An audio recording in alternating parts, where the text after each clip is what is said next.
Hello there, and welcome back to my YouTube channel. My name is Lisa, and this channel is LiseLight, and I'm so happy that you want to join me today. We are going to do a traditional podcast episode today where I share some of my finished objects, my ongoing whips, and also some plans that I have for the next couple of projects.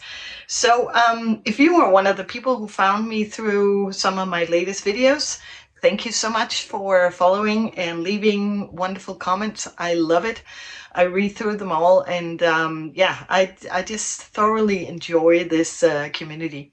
Also, I want to mention I did part one of my little Copenhagen knitting trip series. I'll link it in the card on the screen somewhere here if you want to see that. I'm working on part two with a bunch of tips and tricks for the best trip. So part one was a run through of all the yarn stores in the sort of center of Copenhagen, and there are a lot. And then in the next video, I'll give you more tips on how to get the best trip out of it. So I'm working on that, and I'm definitely looking forward to sharing that with you. And yeah, so let's just get going with today's podcast episode. And oh, before I go further, please subscribe to the channel if you like what you see. It really helps me out so more people can find their way into this happy world of knitting.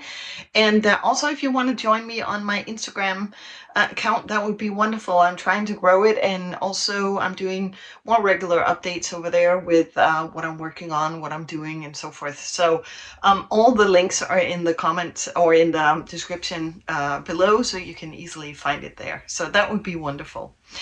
Yeah, let's start with the most obvious item is what I'm wearing today. It's the Miles tee by Osetta. And I've knit this in alpaca. I'll pop in a video where you can see more details of it. I love it. That's just the easiest way of saying it is I simply love it. It's very soft and comfortable. I love the fit of it. It's very pleasant to wear. It's just like, you know, like one of those uncomplicated pieces of garments to wear. I don't know how to describe it, but I've realized over the years that clothes that is kind of complicated to wear is just not my thing. You know how you sometimes you probably all tried this. You get a piece of garment and it kind of looks great, but it's sort of, you need to correct it all day long. You need to like move it around and you need to adjust it or whatever. I hate that. Basically, I'm trying to get rid of everything in my wardrobe that feels that way. And just go for stuff that's just easy to put on. It looks great. And this piece, I feel like you can dress it up and you can dress it down. One thing I'll just show you, I'll just get closer to the camera. I had a little bit of an issue because it still is a little bit. I think I could probably have done a better job of blocking it. Actually, in fact, I don't think I blocked it the second time, so that's my mistake. But you see, it uses short rows to shape the curve at the bottom, which I feel like is just a great little detail that yeah, that this makes it a little more interesting than just a straight up and down t-shirt. I was considering not doing it just because I got lazy and I wanted to get it done. But then I changed my mind and thought, I think there's an idea with this way of doing it, and I really love it. So, but what happened was, because this is alpaca, 100% alpaca, I've linked my Ravelry page with my projects, and you can see all the details of the yarn and so forth.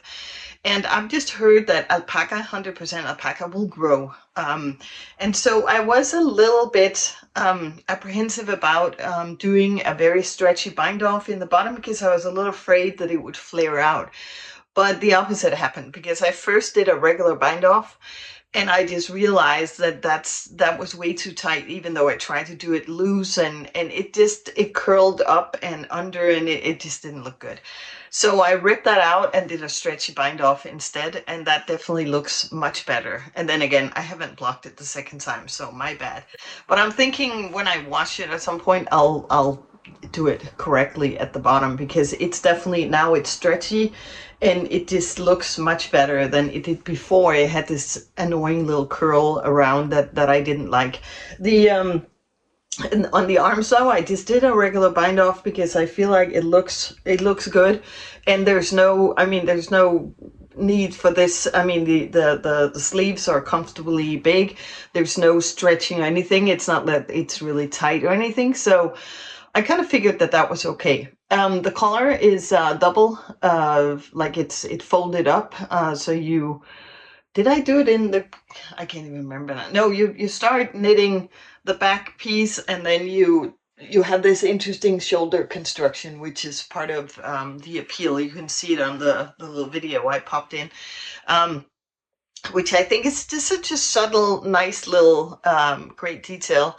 And then when I was a little, like down to here, I actually did the collar because I felt like I needed that to see, also to find out if it would be too big, if I needed to put in elastic, and I'll see how it goes. It's perfect as it is now. It could even be bigger without me minding it. And I've worn it a couple of times, the t-shirt, and I haven't noticed any substantial growth of the material. So I'm kind of thinking that we should be okay.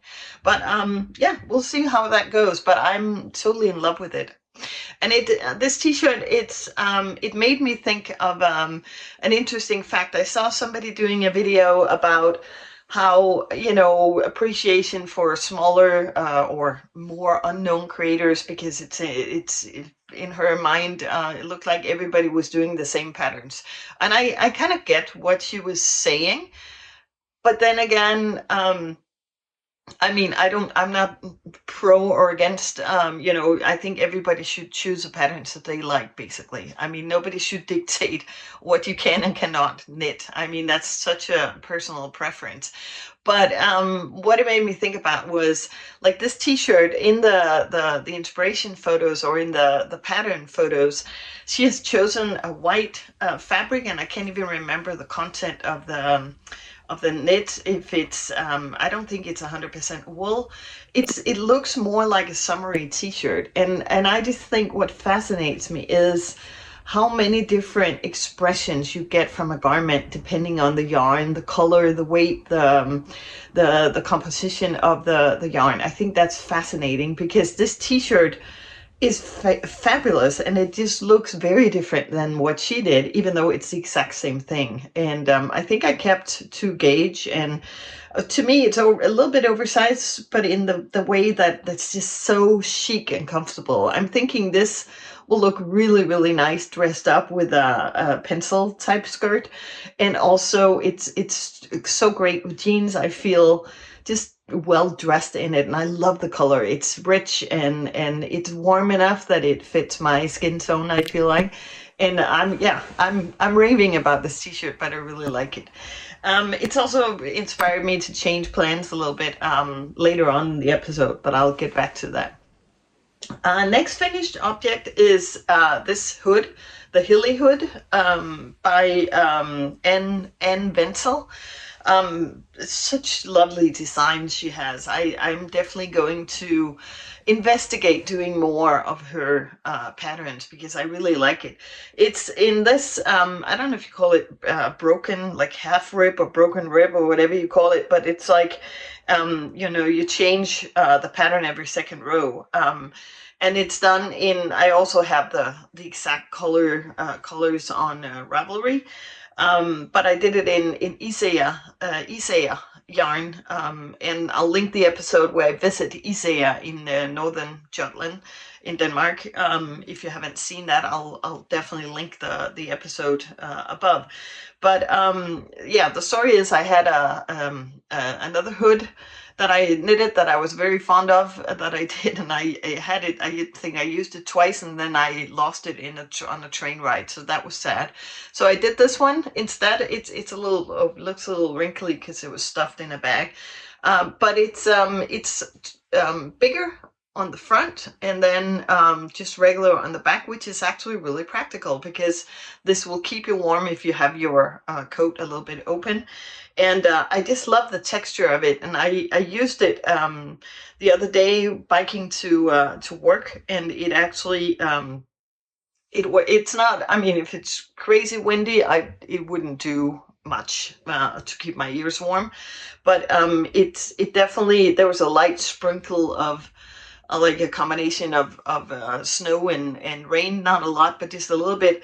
And it that worked beautifully. It protected my hair and my actually almost my makeup as well. It just provided an air of warmth. And I like that it's not tight to the head because I'm really not a fond of like my hair gets so flat when I just pull a hood, like a cap down over it too tight. So I feel like this really did the job.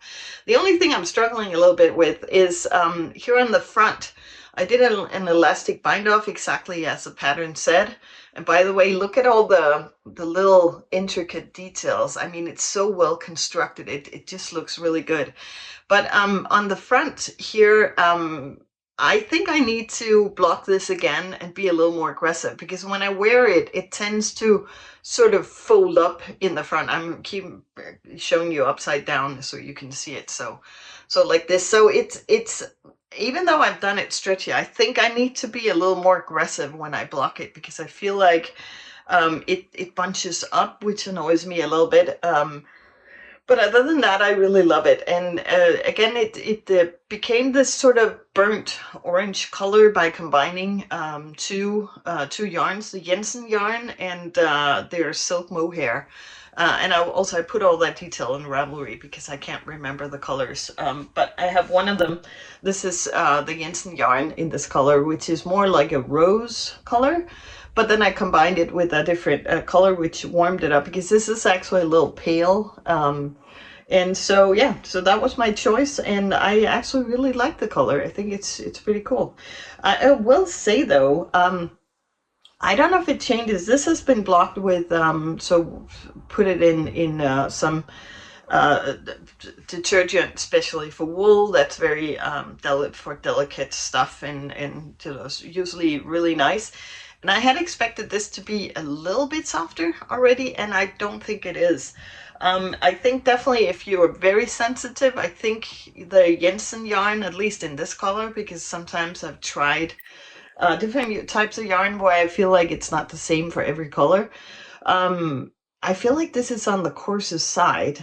Their silk mohair is definitely soft, but I would say at the edge of this, if I got warm from biking, I didn't the other day because it was kind of cold, but if I did, I might be a little irritated by this, like right up on my face, because it does, I think I'll actually block this out a little bit, also getting it to be a little bigger, because again, I'm not sensitive to scratchy things, I feel like, but this is almost on the edge. If I got too hot, I think this would irritate me.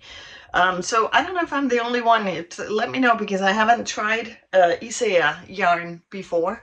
I love their store, but you can see that in the video. Oh my God, it was so beautiful and so just breathtaking in a way. It was so big and spacious, which a lot of yarn stores in Denmark are definitely not. It's like crammed into a small area. And so it was just a very pleasant and relaxing experience visiting that store. But anyways, I'll definitely investigate because the colors were so amazing there that it almost, made me go completely indecisive because there were so many options. But I feel like the Jensen yarn is definitely rustic, a little more than I had expected. So anyways, then the second item, this is funny. This is actually part finished object, part work in progress, because I share with you guys in an episode that, and I'll link that episode as well. That's where a lot of you guys found me. Trends I'm probably not going to jump on, and that's very colorful color work. But But then again, I also mentioned that maybe it's also because I'm a little bit intimidated by the process of color work, because I haven't really, I think I did some when I was younger, but without really knowing what the heck I was doing. But look at this. Look at this. Figured, since I bought way too much of this yarn. I'm talking about that in the episode where I bought it. That was ridiculous. So I bought like double the amount I needed. So I have a lot left. And I figured, why not try give it a go and doing color work. This is unblocked, by the way. This is a pattern I found in a book. I don't have the book right here, but I found the pattern actually on Ravelry. I think though, when you look at, well, maybe it is the same. I feel like when I look at the photos from the book, I feel like mine looks a little bit, or not the book, but the image from Ravelry. I feel like these stripes are thicker than it is on mine, and I did follow the pattern because I double checked when I saw it. When I found the pattern. So anyways, that's a small difference, but look at it. Isn't it cute?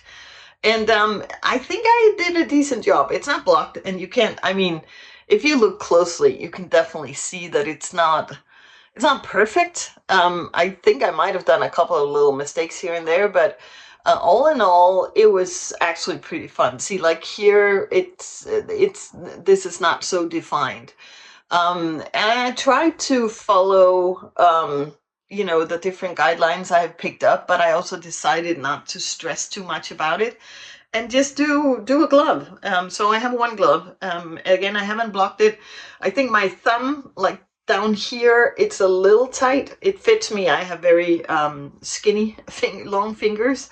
But it's definitely a little bit tight down here, but I think blocking it could probably stretch that out a little bit.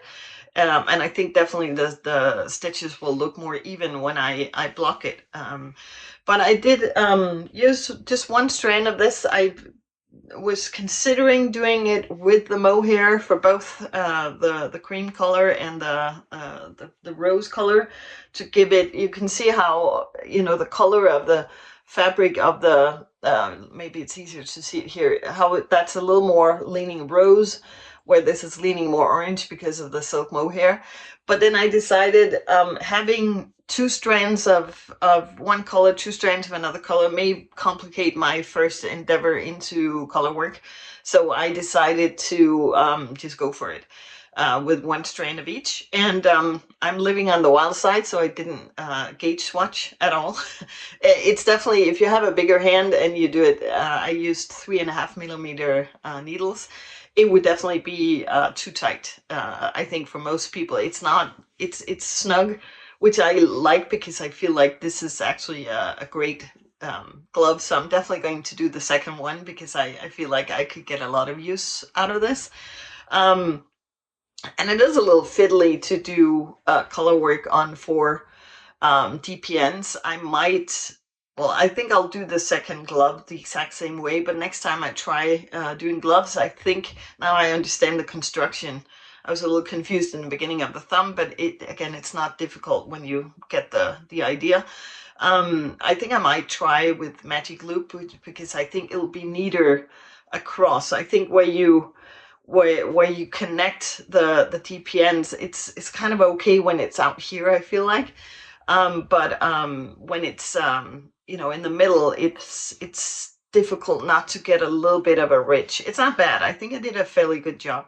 So what do you guys think? I'm still a little, I think it's kind of cute, and it's a small item. I still think if it was a big sweater, that's way too much for my taste. I love the look of it, but I don't think I would get a lot of wear out of that. But I feel like these colors are not like crazy all over the top. So I felt like this could actually be an item that I would get a lot of use out of. So yeah, I'm pretty happy with it. It was fun because it's involved, but it's definitely not something you do while you concentrate on other stuff. You have to sort of be there to see it.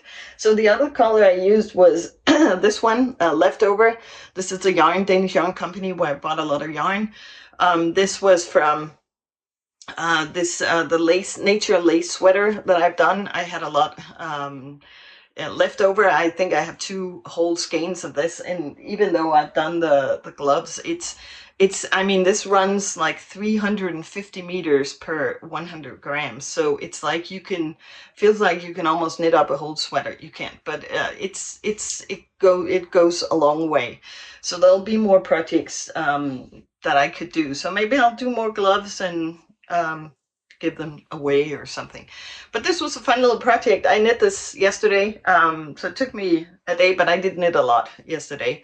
I didn't feel like doing anything. It was Saturday. I didn't feel like much, so I just knit along and did my little glove yesterday. So that was kind of fun. So yeah, that's half finished object. I need to do the second one at some point, which will be soon because I think I'll get a lot of use out of these. So that was my first endeavor into colorwork. So that was pretty successful, I feel like. Oh, a question for you guys who are expert color workers. I did understand that you need to be consequent in whether you pull. Well, what I did was my base color is the rose color, and then the contrast color, the white color. So every time I used the contrast color, I would put the yarn over the on the back, and then every time I wanted to use the base color, I would do it the other way around. Is that correct? And also, I think it is because that's kind of what I read. But also, if you want to catch a float, which I didn't have to do a lot, but I did have to do it some places where there were a lot of stitches. So every 4 stitches is what it recommends in the pattern. You catch your float, which I feel like on the back side, look, I think it looks okay. It looks pretty neat, and you don't catch your nails in the thread. So I feel like that worked out really well. And I think I did it sort of correctly. But do you need to follow the same rules there, or does it matter if you have the contrast color and you want to catch the float of the contrast color? It doesn't matter which way you catch it. Do you know what I mean? Because I was wondering, but I did it first the exact same way like I would do when I shift colors. But then the yarn gets so twisted that it was kind of like I did it the other way a couple of times to untwist my yarns. I don't know if that's correct or not. So please let me know if you have any tips on that, because yeah, I want to improve. Yeah, I think it was pretty successful. So that was item number 2, and that's all the finished items I have. Then I want to share with you my work in progress. This is going to be difficult because it's so big. I am doing this sweater for my daughter, and this is sort of like a dupe for a designer sweater that's cost around 360 euros, which is quite an expensive sweater. And I was looking at the construction of it and figuring I can definitely do this. So this is a petite knit pattern that I'm just changing basically. So I'm doing it's the Wednesday sweater, which is with 1x1, I believe, twisted rib, but I'm doing 2x2 regular rib for the collar. So it's got a huge turtleneck collar, so like this, really chunky. And I'm halfway through one of the sleeves, and then I've done the ribbing in the bottom. It's unblocked. The top half without the sleeve is blocked, but the bottom is not. So I'm definitely going to stretch this out because she doesn't want the cinching in at all. So I've actually done the ribbing in the same with the same needle size to get it so it's supposed to go like this instead, so not the cinched in. That's why also I did the elastic bind off, so it looks a little crazy right now, but I think it'll look really good once I block it. And the same thing with the sleeves. And actually what I did was I did the armhole just a couple of centimeters longer, and then I picked up more stitches. So even though I'm doing the size small, I picked up more stitches than even the biggest size. And that's it basically because she wants it big and oversized, and I've actually only increased once just to get it to a number that's divided by 4. So basically, I'm not going to increase at all. I think to the sleeve because she wants the big sleeves with the chunky 2x2 rib that goes all the way down here. So it's going to be, and it's long. It probably hits her right, like almost below her butt, basically. But that was the whole idea. But I'm a little bit at a pause because I need her to try it on, so we can measure exactly how long the sleeves are going to be. I'm definitely not long enough yet, of course, but since it's a drop shoulder, yeah, I need to just be sure that I don't knit too far before I do the ribbing. And you can see the shoulder construction is almost invisible. This was my little trick that I did because she didn't want me to do any kind of shaping whatsoever. It was supposed to be just like 2 squares, and I was like, I'm not going to do that. I believe the original, because I got to look at the original because one of my daughters has that sweater. So I was investigating it, and I'm pretty sure that I'm not even sure. I think it's just been, maybe it's this knitted fabric that's put together. I don't know. But it's definitely, it doesn't have a lot of details, which, see, that's the thing when you knit, that's disappointing to me that you can charge, and I love the company who's done it, so that's not the problem. But it's a little bit insulting when you know how to knit that you can charge so much money for something that's basically, if I could find the fabric, I could probably sew it. Also, I don't even need any construction skills because it's just like so square. Of course, the ribbing would be a problem there, but you know what I mean? I mean, and that's the thing. I think you see so many garments where I'm like, is that it? Didn't you make more? Didn't you make more effort? Didn't you like think about how to make it fit better? Or, I mean, that's just confusing to me. So I was sneaky and I snuck in this shoulder construction because it'll fit her much better, and it's almost invisible so she won't know it. So that's sneaky, but I think definitely this is going to be cool, and I want to finish it because not that it's been on my needles for a long time, but it's heavy and warm to knit on, which is, I think some of you guys mentioned it. That's the one drawback of going from top down, that when you get to even the first sleeve, but also the second sleeve, you're like moving this big thing around. It kind of sucks, but yeah, it's going pretty fast. It's drops. What's it called again? Drops Nepal. I've heard that it pills a lot. Also, if you've tried it, does it grow a lot? Because that was what I mean, she wants it oversized, but it would suck to do the sleeves and then suddenly the sleeves were down to here because that would sort of ruin the look. Let me know what your, if you've tried it, do you have any idea of how much it grows in use? Because it is going to be not crazy heavy, but a little bit heavy, so I could definitely see. And the pilling, I think I can live with that. I bought a D-pillar that immediately broke, so that sucks. But I'm going to exchange it and see if I can't get one that works, but then I'm prepared. But it's so soft, it's so nice. I'm tempted to use this yarn more because, to be honest, it's very inexpensive. I'm a little afraid that I'm gonna run out of yarn before I'm done because he wants it so big. We'll see, because I've tried before with drops. It's difficult sometimes to get the same dye lot because there's so much of it around, that I feel like people have different dye lots of it. And I also tried yarn where, I mean, the color was just drastically different from dye lot to dye lot. So that's the thing, but I don't want to buy more yarn before I get a little further with the sleeves, so we'll see. But good progress there, and I think she's gonna love it when it's done. Then my last knit in piece in progress is this beauty. This is, let me just see if I can show it the right way to you.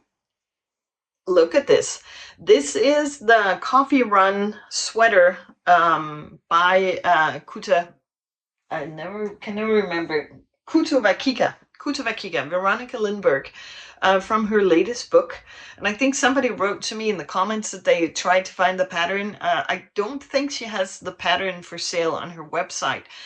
It seems to me, I would think if you are a knitwear designer, and you publish a book, I would think that for the longest time in the beginning, you probably don't want to sell your patterns also aside from in the book, because then people won't buy the book.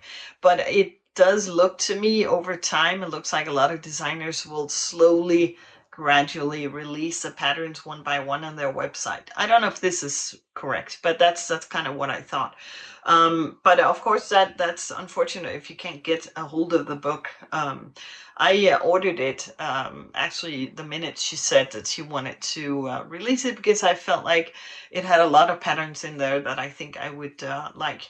And this is a coffee run sweater. It's a simple, basic, you could say, top-down sweater, raglan sleeves, but it has these like twisted rib details down on the raglan, and I think that just gives it a polished look.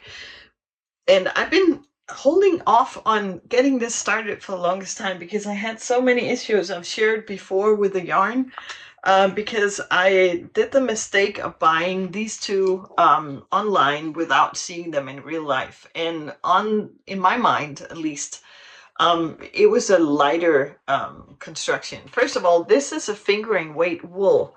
It's called Uno by the Danish yarn company Vadils that I bought a lot of stuff from, that I shared before, in this green color. And first of all, I hadn't, which is stupid of me, I hadn't noticed that it was lighter weight than where this is more like DK. I've seen it described as Aran weight. It's not. It's DK weight, I would say. But they have a thicker version as well. They have three different thicknesses for this, and I wasn't aware of that. I just thought this was what I bought in this color. It wasn't. So it's very thin, but then I realized it fits with the pattern because she calls for 3 strands, 1 strand of fingering weight wool, and then 2 strands of mohair. So I went on the hunt and got this color, which is completely bright compared to these two together by themselves would have been great, but I had already bought this, so I decided to combine them, these 3. And that actually works out so nice, because I don't know if you can see the variation in color. It just gives it a little bit of interest, which I feel like is great for a sweater that's pretty basic. This mohair is not their softest mohair, so it's definitely not as soft as the other mohair I've used in other projects. But the material is very light and it's very fluffy. But I think actually the fabric it's got a lot of drape and lightness. So I think actually this sweater will be pretty awesome when it's done. So, and it's working out fast. It's 5mm needles, or is it 4.5 or 5? 5, I think. I can't see. I don't have my glasses on. Anyways, it's on my Ravelry page, all of it. And if I haven't put the needle sizes in, I definitely will. But it's, yeah, I think it's going to be a great sweater to wear, like a lighter warm sweater that I think I'll get a lot of use out of. So I'm being excited about it now again. The only thing, I have only 5 skeins. I've used 1 already, and I'm on number 2. With this amount done, I'm a little worried that it might not be enough. So I might have to buy more, but we'll see. So yeah, so that's working out well. So my rule of the 2 whips, the reason I started this, because I have a pair of socks going. It's in my office. I shared that before. Beautiful green yarn. It's coming along, but slowly, because of course I don't have time to knit all the time when I'm working. But that's my office knit, and then once in a while when I want to finish a pair of socks, I bring the office knit home and just get it done and start a new one. So that's my plan. So the reason I cast on this was basically to challenge myself a little bit, because these are 2 stockinette knits. I'm pretty soon done with the raglan increases. Then I'm going to go in the round, and there's not going to be any fun, other than, which I love stockinette actually. It's nice to have mindless knitting, but they're both that way. So I felt like I needed something to just be a little more challenging. So I like the combination. I'd rather have one stockinette up, work in progress, and one that's more involved, so I can switch back and forth. I'm definitely, when I'm done with one of these guys, I'm definitely going to cast on, I think, another project from, maybe from this book, or the one I'm going to talk to you about now. So, because I haven't bought any yarn at all since my last podcast episode, because I feel like I have plenty, and I'm definitely shopping my yarn stash, and trying to get that done. And I've been going on and on about cardigan with a round neck, and you guys have offered so many great suggestions. So my Ravelry collection of round neck cardigans in the sort of light needle sizes is growing, and I'm really thankful for that. So really appreciate it. But this t-shirt actually inspired me to maybe go a different route, because I thought I had more like 3 whole skeins of this color. It's difficult to see. It looks more beige on the screen, I believe, but it's more like a nougat color, I would call it. Like a light brown, not beige, but light brown color. I think it fits me pretty well. And I was starting to doubt, because I thought I had 3 whole skeins. I have 2 whole skeins, and they're 100 grams each. And then I have one that's actually definitely not a whole ball of this. And I started doubting, if I do double knitted button band, with whether I had enough. And I was like, oh, that would just defeat the purpose if I get almost to the end and then I have to break into or buy more yarn. That wasn't the idea. And then I realized, I mean, this idea with a wool t-shirt type thing with short sleeves is actually right up my alley, because I think I saw somebody mention, was it Danish Musings, I think, wonderful videos she makes, who mentioned how, and I'm the same way. I don't need too many more really warm sweaters, because, I mean, maybe it's my age, but when I'm indoors, I go nuts if I'm wearing a huge, heavy sweater. I can't breathe. It's simply too hot. And I kind of like the layering thing, where you can take clothes on and off and still look put together. And this is perfect, because yeah, I can wear it with a blazer on top of it, make it even more dressy or casual, whatever else I'm wearing. I have a couple of blazers that look really nice. I have a men's blazer I bought secondhand. That's actually really neat with it. Maybe I'll do some photos with it at some point, styling it a little bit how I like it. But I realized I think I need to do a short sleeve type thing. And then I went on the hunt to find patterns, and I'll pop up a photo. I actually found Sari Nordlund's. She has a t-shirt with, it's very simple in construction. It's top down raglan, and then it has cables on the seam, which just as this guy, I really love the look of raglan with there's some sort of detail going on. And this is so simple that I felt like this is going to be light enough that I will be able to use it. And even though this is 100% wool, it's not the softest in the whole world, but the other items I have in this yarn, I don't have any trouble wearing it. I have the cardigan I've done in dark brown. I more use it more just right on the skin, just with a bra under it, and it's perfect. So I'm figuring this is the same thing. I'm going to investigate, do a proper gauge swatch, and just investigate with the sizing, because I feel like on the photo I see of Sari Nordlund, I feel like it's a little tight in the sleeve, which I don't love that. The look is fine, but I hate the feeling of something being too tight under my arm. It makes me feel like I can't move.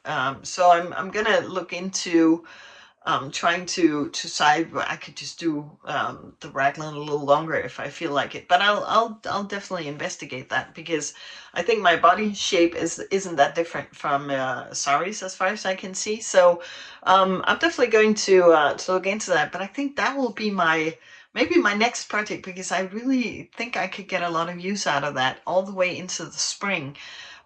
So yeah, and I think also that brings me to, I think in my future knitting plans, there's definitely going to be more with smaller needle sizes, because I just realized how, again, I don't, it's lovely to knit on 5mm needles. This is okay because it turns into a light material.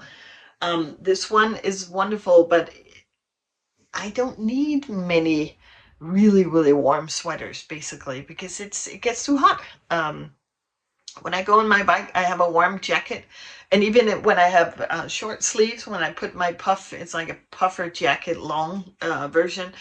When I have that on, I'm not cold when I go on my bike. So I think I'll get limited use. I think in the spring period, where you kind of need a sweater, but it's not, really, really cold, but it's not hot. That's where I use mostly warm sweaters outside, as a sort of top layer. But I think for indoors and every day, I think I'm gonna wear this a lot, I think. Or I know. So this will be another basic staple that I'm gonna do. So I'm probably gonna look more into that in the future.